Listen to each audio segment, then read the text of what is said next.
আমি doctor Mohammad Shahinur Alam Shahin, medicine এবং neuromedicine বিশেষজ্ঞ। নিয়মিত চেম্বার করতেছি ল্যাবে দিনাজপুর শাখায়।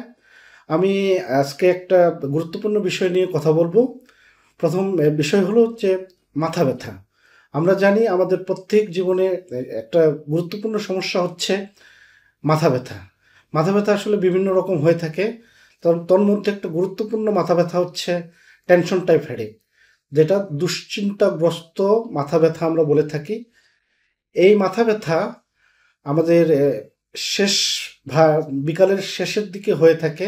এটা একটা তীব্র ধরনের মাথা ব্যথা, যা মাঝখানে প্রেশার আকার ধারণ করে এবং অতিরিক্ত স্ট্রেস, অ্যাংজাইটি এবং দেখা যাচ্ছে যে অনেক দৌড়ঝাঁপ এবং টেনশন, এগুলোর কারণে শেষ বিকালে বা দুপুরের পরে তীব্র মাথা ব্যথা আমাদের অনুভূত হয়, যেটা অনেক সময় এত তীব্র হয় যে আমরা অবসাদগ্রস্ত হয়ে ক্লান্ত হয়ে পড়ে যাই।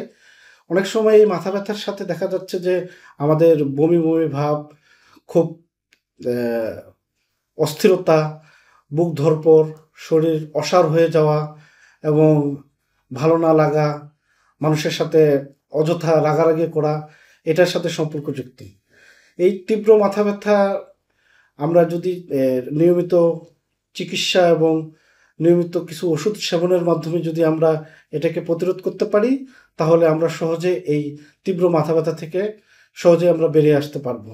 এতে আমাদের প্রতিদিনের যে জীবন, যে আমাদের চলাফেরা, সব কিছু স্বাভাবিক হয়ে যাবে। আশা করি আপনারা এই মাথা ব্যথার জন্য একজন মেডিসিন বা নিউরোমেডিসিন বিশেষজ্ঞের কাছে এসে এর যথাযথ চিকিৎসা করবেন। সবাই সুস্থ থাকবেন, ভালো থাকবেন।